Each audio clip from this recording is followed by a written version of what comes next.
Благодарам, председателе. Значи, во членот 62 став 1, алинеја 2, предлагаме измената да биде за јавен обвинител во државното јавно обвинителство може да биде избран јавен обвинител кој има непрекинат работен стаж од најмалку 7 години во висше јавно обвинителство или во основното јавно обвинителство за гонење на организиран криминал и корупција и кој е оценет со позитивна оценка во последните 3 години.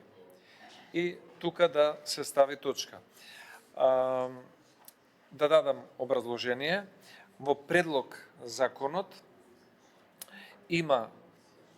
продолжува овој став со сврзникот или и оди понатаму или јавен обвинител кој има непрекинат работен стаж од најмалку 15 години во основното јавно обвинителство со проширена надлежност и е оценет со позитивна оценка во последните 3 години.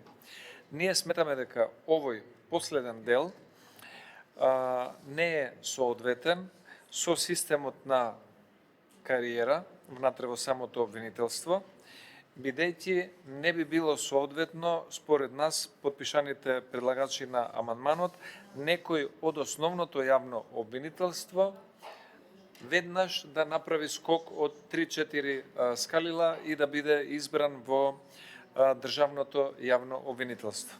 И затоа цениме дека овој амандман би требало да биде прифатен за да може да се испочитува кариерниот систем внатре во самата хиерархија на јавното обвинителство. Благодарам. Благодарам, колега Милошевски.